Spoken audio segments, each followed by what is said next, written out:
Good afternoon, everyone. It's so great to see you all here. Welcome to Conversations with Senior Leaders, our speaker series that's hosted by the Carnegie Mellon Institute for Strategy and Technology, or CMIST. CMIST. I'm a Navy brat, can you tell that? Anyway, I'm Audrey Kurth Cronin, Trustees Professor of Security and Technology and the Director of CMIST. Our institute is committed to advancing the thoughtful development, application, and governance of emerging technologies that are shaping the future of war and peace. At its core, CMIST brings together the study of political science and international relations with Carnegie Mellon's cutting-edge advancements in computer science and engineering. Today, we are incredibly honored to welcome a truly remarkable guest and public servant who seamlessly bridges the tech and strategy realms, using her expertise to apply data and technology to real-world challenges. Joining us is Dr. Stacey Dixon, the Principal Deputy Director of National Intelligence since August of 2021. As the second highest ranking intelligence official in the United States, and with more than 2 decades of experience, Dr. Dixon is recognized as one of the nation's leading experts in national security. Dr. Dixon's career has been exceptional. Before assuming her current role, she served as Deputy Director of the National Geospatial-Intelligence Agency, or NGA. There, she helped to lead the agency and manage the National System for Geospatial Intelligence. Prior to that, she was Director of the Intelligence Advanced Research Projects Activity, or IARPA, from 2018 to 2019. Her earlier career highlights included leading research and development efforts at NGA and working with the House Permanent Select Committee on Intelligence on Capitol Hill. Dr. Dixon's journey into the intelligence community began at the CIA in 2003, where she worked with the National Reconnaissance Office's Advanced Systems and Technology Directorate. Dr. Dixon's academic credentials are also very impressive. She holds both a master's and doctoral degree in mechanical engineering from Georgia Tech, as well as a bachelor's degree from Stanford University. She was also a chemical engineering postdoctoral fellow at the University of Minnesota. Raised in Washington, D.C., where she still resides, Dr. Dixon comes from a family of accomplished professionals. Her father is a retired judge and electrical engineer, and her mother served as an executive vice president with Verizon. If I get any of this wrong, do correct me. All correct so far. All right, fingers crossed. She often mentions her parents as major influences on her career path, specifically the confluence of her love for technology and her business acumen. Not to mention, her mom reportedly gives great advice about managing people. She does. We do a little intelligence, too. I see. It's sounding a lot like my confirmation hearing. It could be, who knows. Well, anyway, Dr. Dixon's leadership style is innovative and collaborative, and she's a firm believer in creating work environments that foster creativity and support. She credits her success to a philosophy that includes saying yes to new opportunities more than she says no, doing consistently good work wherever she is, and trying to learn a little bit more every day. We're delighted to have Dr. Stacey Dixon with us today, so please join me in giving her a warm welcome.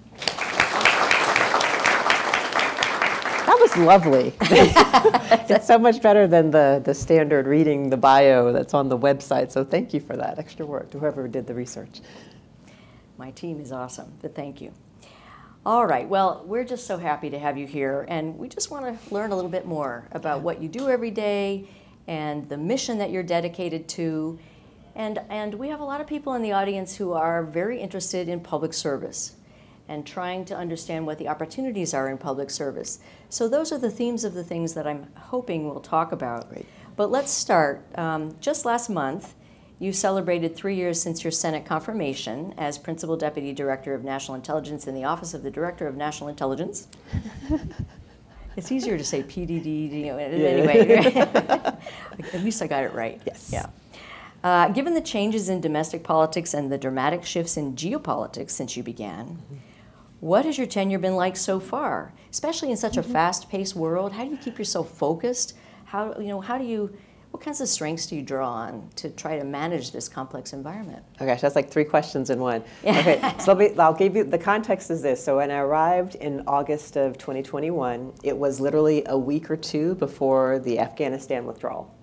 So my first introduction to working in this organization at this level was that, and seeing how we worked with the community, with the Department of Defense, with all the other elements of the intelligence community, with partners internationally, to try to help allies and partners who wanted U.S. assistance in getting their people out, and to try to do so in the, it's definitely one of those things that you can learn a lot from in hindsight. But at the time, we're all in the throes of it, trying to figure out how do you get people out of the country as quickly as possible, as safely as possible, when the numbers of people kept increasing and the numbers of countries that wanted our help kept increasing. And so seeing the intelligence community as part of that was really eye-opening. And that sort of began the journey that's been very, very busy, as busy as the world is, and you can read about it all the time with the number of conflicts happening around the world. We went from that to this strange buildup of Russian troops around Ukraine that we were all hoping, well, most people were hoping, we didn't think so much, that it was going to be just an exercise, and how that led us to having conversations with allies and partners, and really trying to get the world to see what our intelligence was seeing.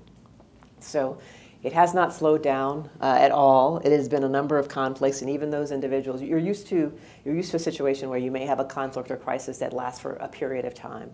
We seem to be adding on as opposed to stopping anything. And so it really is, you've got all different areas of the world, all different experts who are looking, the Middle East region, of course, is very active right now. Russia, Ukraine still is, the Eurasia, Europe region is really active right now. Conflicts in Africa, what's happening in Sudan, the situation in the coup in Niger from before, like there's so many things that have happened since. And so it requires our community. And a community is 18 different elements, so 18 different, potentially different ways of thinking about, or different intelligence sources of information coming in, that we can help the president, the cabinet, policymakers understand the intelligence situation. So it's been very, very dynamic, and you have to sort of balance it as you can with a lot of, the days look very, very interesting with a lot of topics happening on any given day. You just move around from topic to topic very, very quickly, and try not to drop anything along the way. Just keeping track of all the things that are in play can be a challenge, but we have great teams that are also helping us do that. I can't even imagine how you keep up with all of those things. I mean, you must have a crash course every day in all of these conflicts. It's very impressive. So what does a typical day look like for you? The only thing that is consistent about the weekdays is it starts with the president's daily brief. And so I'm not in the room with the president. That my boss will get to be in the room with the president as the Director of National Intelligence, but we receive the same information that he receives and that the cabinet members receive. And so you can think about all of the senior leaders in the government starting off with essentially the same information that the president has received. And so level setting kind of what's happening in the world like that. That's the beginning of the day. And then from there, it really depends. There's the internal organization that we run, meeting with the individuals that are running those organizations. There are all of the intelligence community deputies who I interact with. Monthly we come together, but I have periodic meetings with them as well, and so learning what's happening in their agencies and what sort of challenges they have that they may need our help with. Depending on the time of year, like this time of year where we are working with the Office of Management and Budget to turn in our fiscal year 26 budget. We are still waiting on the Hill to act on the fiscal year 25 budget. We are rounding out the spending the last days of the 24 budget. So it really, the topics can be very varied. And then as someone who really loves science and technology, which in the background, I also have our science and technology organization come monthly and just try to pull some of the really cool things that are happening in our community and just give those individuals doing that work an opportunity to let me know, update me on what our community is doing that's really innovative or really going to really be transformational for our mission. So I control some of it, but a lot of it is completely out of my control. It sounds like the old adage about drinking from a fire hose. You can feel that way quite frequently, but then we call in the experts. The analysts will come by, and you'll get a round table of people from very different perspectives who have been working these issues for a very long time. have access to either the particular intelligence that their organization, for example, if it's signals intelligence, they will know the signals. If it's geospatial intelligence, they will know what's happening in the pictures that you can capture from a satellite or overhead. And then you have the all-source intelligence analysts who come in and they will take the intelligence from everyone else and come up with a perspective. But you may have them having different perspectives on what they're seeing in the intelligence. And so being able to ask the questions, okay, so how did you come up with this conclusion? How confident are you that this is what's happening in the world?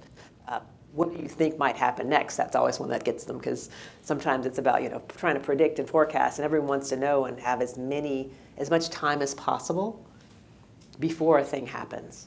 And yet, forecasting, we're not fortune tellers, we're not forecasters like that, but we try to lay the foundation of, okay, these are all the possible outcomes that could happen. So how do we prevent the most detrimental of the outcomes while supporting the possibility of the closest ones? And that's information that we will turn over to the policymakers, who then will come up with the foreign policy for those things. But we are very, very clear, we're apolitical. We are not policymakers. We provide the intelligence to those who are making the decisions. Well, so I'm an academic. Academics generally are not known for their humility.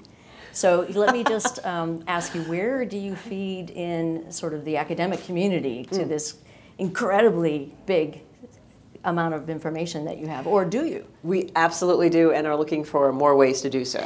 So we have recognized that there's a lot of, either from the technical side or even from the analytic side, there's a lot of innovation and just creative thought that happens in academic settings. How do we ensure that we have access to the thought leaders that are in academia, whether it's the professors or the students? And some of that's through research that we fund. We have postdoc programs within the science and technology realm. We have research that we actually fund, different agencies will fund. And that's one way that we bring it in. We also have, frankly, outreach to people who have the expertise, can help us to add more nuance to the analysis that we're actually creating. And so we try to make sure that we've got contacts around, and so the best analysts will have the ability to reach out into academia or industry or non-governmental organizations just to find other perspectives that can make our analysis richer. And so we try that. We're, again, still looking for best ways to do it, because it's frankly an increasing number of topics where we really would like to have academic input. We recognize not everyone wants to come and work for the government, and it's not necessary that everyone does. But if there's insight out there that will allow us to give better insights to those who are relying on our information, then we need to figure out how to meet them where they are and have those opportunities, whether at classified level or unclassified level, to just get the insights. And there's some long-standing partners, but there's always more, and there's always new research that's being done, new interactions, new partners to work with. Mm-hmm. Well, here at Carnegie Mellon, we have a lot of incredibly talented and energetic students who have opportunities to go into the private sector, oftentimes at with very beneficial salaries and terms. But they're also yearning for a mission, and they may find that in the private sector. But what would you say to them about pursuing a public service career? What are the attractions? I mean, if it's not a matter of a 7-digit salary or some of the things that you read about that one might get at other private institutions, why should our students be really interested in going into public service? Now, thank you for that particular question. And then I get to talk about this a lot, because every day, no matter how the day goes, at the end of the day, I go home knowing that I have done something to help keep this country safe, that I have somehow contributed to the national security and the economic, military, diplomatic, information advantage that the U.S. has, that the things that we do are helping this country be prosperous, as well as our borders be safe. And if our country is safe, then our communities can be safer. So I go home with that. In addition to that, you get to work on some really interesting problems and projects that frankly are different than those that you'd work with in industry. And we're not trying to create things that frankly have mass markets. It doesn't have to be something that everyone needs. It has to be something that fills that particular niche, that is going to answer an intelligence gap, close an intelligence gap, answer an intelligence question. we recognize that we're not going to compete with a lot of companies, especially the big ones, on salary. And so we've got to offer other things. And so coming into an organization like the government, tuition reimbursement programs exist. We've got, a number of holidays that frankly only the government gets and other agencies don't get, which is not a bad thing. We have, child care subsidies. There's things that we're trying to bring in that actually make it more competitive, even if we can't compete on just the dollar salary itself. And so there's a number of opportunities within there to make it easier for someone to say, I'm going to choose the government and not go into industry. Having said that, for those who go into industry as a first career, we also welcome mid-career hires. We welcome later in career hires. We will bring you in and allow you to contribute, allow you to be the one actually making the decisions instead of sort of responding to the decisions. We get to decide what's going to be built. We get to decide what is going to be, what are the projects, what are the things we're going to invest in. And then we ask others to help us to build those things. If you want to be part of the side that's deciding what to be built, it's in the government. And so that's another place, depending on how you kind of see yourself in contributing. And you can contribute in many ways. And again, it doesn't have to be working for us. A lot of companies work with us. Having individuals in those companies who understand the need and the importance of even working with the government is also a huge step in the right direction. Anyone who says, well, I'd love to work for a company, but I don't want to do anything with the government, I think is narrowly looking at things. I'll stop there. I was about to have the soapbox was calling my name. I was like, let me just stop there. It's interesting that now people can move in the middle of a career. Absolutely. It did not used to be the case. No, and we're trying to make it easier because we recognize, we have people that come in and start their career in government and then leave. And so it's a matter of making sure that we are bringing in enough people to take on the jobs. But there's also great skills that people learn in industry or in the military or in academia that when they bring them into our community are hugely beneficial. Yeah, the military is trying to figure out that issue, how to bring talent in midway through, and also how to avoid losing talent in the middle. It's a less flexible career track usually, although we'll see. We'll see. So the creativity needs to come in, right? Exactly. We should think about how to do things differently. Yeah, quite so.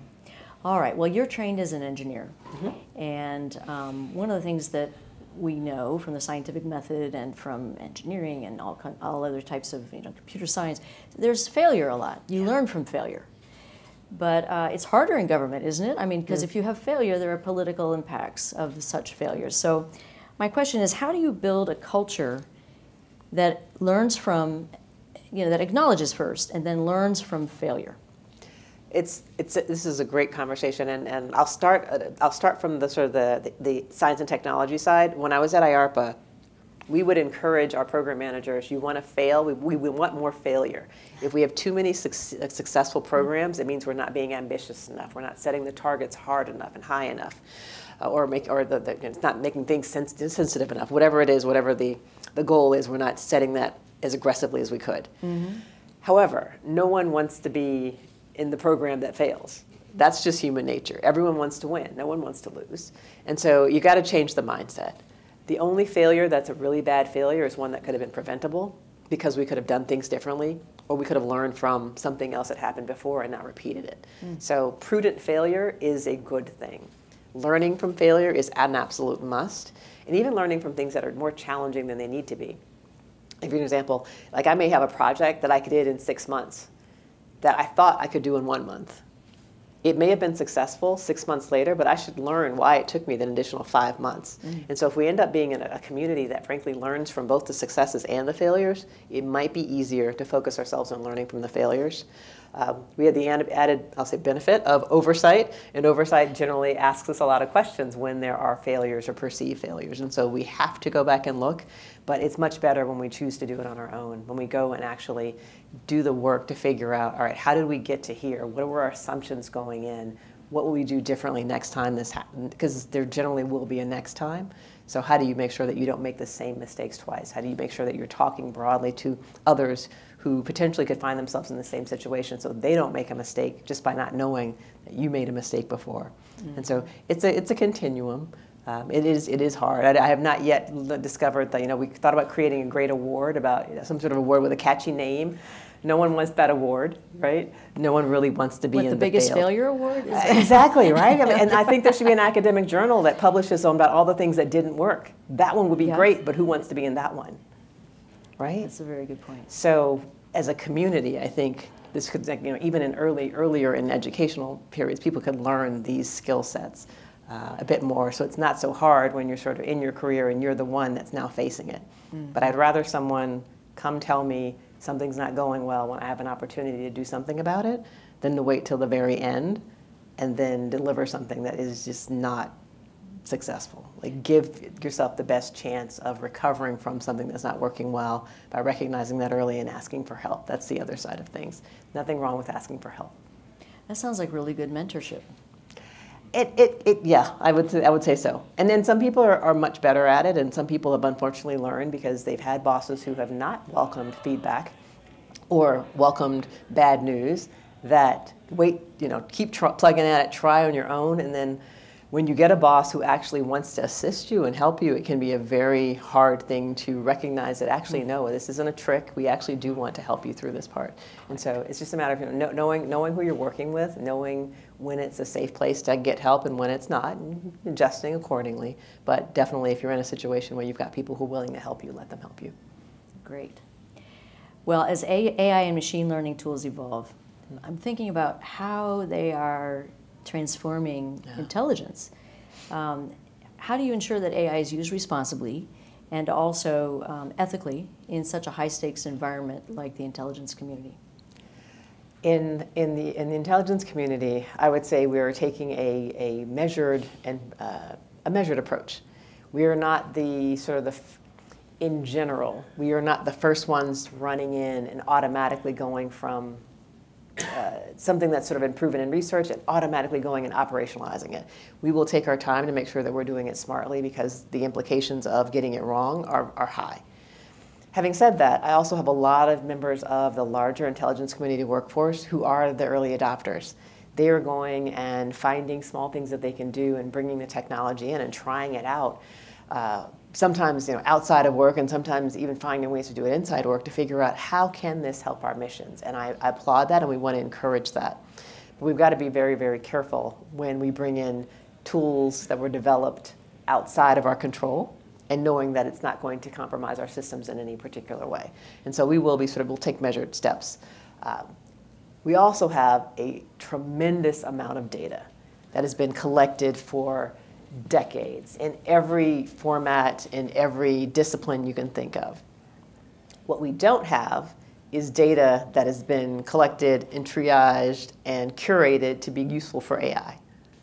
So in some of the things that I've seen us have good success in so far has been some of the summarization. Like the large language models have been really, really useful. We've applied that in some ways to really get the gist of what a large body of information can tell us. Being able to take the next step and having the AI do predictions or having the AI actually do the analysis. At this point in time, I think there's many of us that are like, let's talk about how we would get there and what would sort of need to be the constraints we'd have to put in there. We can't have any hallucinations coming out and this stuff going to the president and having foreign policy decisions made on something that is absolutely incorrect. How do we do this smartly? And so that's sort of the way that we're thinking about it. On the ethical side, it's something that we've also talked about. So we've got professional ethics for being in the intelligence community, period. There's a document out there that talks about that. We have the ethics of how we're going to use AI and how we're going to try to make sure that we don't build in the biases or code in the biases, how we make sure that we're not going to not understand or not have tested the things that we're producing before we use them in some way that's going to have an impact on others. And so there's a number of things that we, like others out in industry and academia, are trying to figure out how do you build tools that actually represent and reflect the values of protecting civil liberty and privacy, making sure that the ethics of not creating more bias or creating more problems for communities as a result of the information that we have. So those are all ongoing things, and we're looking for great people who've got ideas on how to fix them. I think a lot of people are. Okay. All right. Well, you have a technical background in engineering. Can you give any insight to our students, some of whom are also doing engineering or computer science, into how you used your background in the service of national security. Mm-hmm. So starting, you heard my first job was building satellites, and so was able to leverage the mechanical engineering pretty quickly in that one. As I've gone to jobs that have been outside of the technical field, it's been a little bit harder to figure out how I'm using my degree. But the one thing that we all learn as scientists is how to create the hypothesis, how to then go test your hypothesis and come up with different solutions. And as an engineer, you're always taking a big problem and breaking it down into smaller problems and trying to figure out how do you go about attacking those problems, solving those things, and then the whole will hopefully take care of the larger thing that you're working on. A lot of times in your classes, I'm absolutely sure you're also working in teams. How do you work with teams and pull the strength out of all the individuals and the various expertise that they have? We talked a bit about multidisciplinary nature of the work that's done here. How do you make sure that you're bringing in the skills that are maybe non-traditional for the particular project, but that actually have some insight that they can provide? And so all of those things as an engineer, as a scientist, are just sort of natural to me. That and even the Socratic method of even just asking questions. Like, I'm a fan of people asking questions of work. I think that is respectful. I think that actually shows that I'm interested and I want to know your expertise. People who haven't grown up in an intelligence science and science discipline sometimes feel like it's more threatening. It's more of you are questioning my knowledge in a way that's negative. And I'm like, no, I'm questioning it because I want to understand. And so I think it's been actually really beneficial to have that as the background, and I can bring it in, and I can lead technical organizations, but I can also ask great questions and lead in non-technical organizations. And I think that's really a benefit for people who have backgrounds that are technical. We can kind of do it all. And you definitely do, I can tell. So you're running 150 miles an hour too, I think, is my impression. And it must be very difficult to keep a kind of a work-life balance. So anything you want to share about hobbies or how you manage the stresses of such an important job? Well, so there's certain jobs that you take where you assume from the beginning that you're not going to have work-life balance. But so the question becomes, how do you provide balance in your life when you're not at work? So for me, I work out in the gym, so weightlifting. Pilates is my current other thing that I do. It's wonderful. Yeah. Trying to make sure that I'm drinking enough water, making sure that I'm eating well. I had to sort of train myself not to go, and I don't know about here, there's always someone having a birthday anniversary. There's always cake or cookies or something left in sort of our communal area. Like, train yourself not to go and just pick those up because they're right there. Like, let's eat healthier and try to make sure we're getting more fresh foods and getting enough sleep. So I don't always do all of those things at the same time, but I am always trying to do as many of them at the same time as I can. And the thing that has been sort of constant, and my team knows, and they're good about trying to make sure that I actually schedule in the workouts, because that has been a huge thing for me. Hey, team, my team. Great advice. Yes. I want to take that.